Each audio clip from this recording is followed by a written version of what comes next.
বিরিয়ানি, রসগোল্লা, পায়েস খেতে খেতে, পিঠে খেতে খেতে ইন্টারভিউ নিতে চায়। ডক্টর ইউনূসের ইন্টারভিউ নিতে চান ভারতীয় সাংবাদিক ময়ূক রঞ্জন।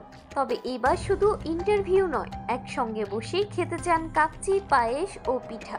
ভারতীয় গণমাধ্যম রিপাবলিক বাংলার উপস্থাপক ও স্ক্রিপ্ট রাইটার ময়ূক রঞ্জন ঘোষ।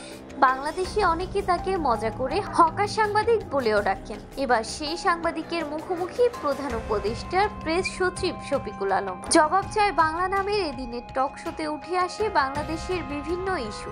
প্রশ্ন করা হয় ডাস্টবিনে শেখ হাসিনার ছবি, চিন্ময় কৃষ্ণ দাস, সেন্ট মার্টিন বিক্রি সহ গুরুত্বপূর্ণ অনেক বিষয়। ঠান্ডা মাথায় সব প্রশ্নের জবাব দেন প্রেস সচিব। অবশ্য অন্য দিনের মতো এদিন খুব একটা উত্তেজিত হয়ে ছোটাছুটি করে দেখা যায়নি ময়ূককে। আলোচনার এক পর্যায়ে প্রেস সচিব ময়ূককে বাংলাদেশে আসার দাওয়াত দেন।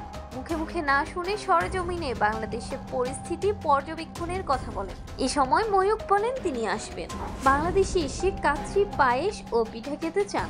এসব খেতে খেতে ডক্টর ইউনূসের ইন্টারভিউ করতে চান। আগে এই রিপাবলিক বাংলা চ্যানেলের নামগন্ধ খুব একটা শোনা না গেলেও 5ই আগস্টের পর থেকেই বাংলাদেশের সবাই চিনতে শুরু করে এই চ্যানেলটি। কারণ শেখ হাসিনার পালিয়ে যাওয়ার পর থেকে বাংলাদেশ নিয়ে প্রতিনিয়ত বিভ্রান্তিকর আর মিথ্যা তথ্য ছড়িয়ে যাচ্ছে রিপাবলিক বাংলা। অনুষ্ঠানে ময়ূককে সরাসরি এসব বলেন প্রেস সচিব।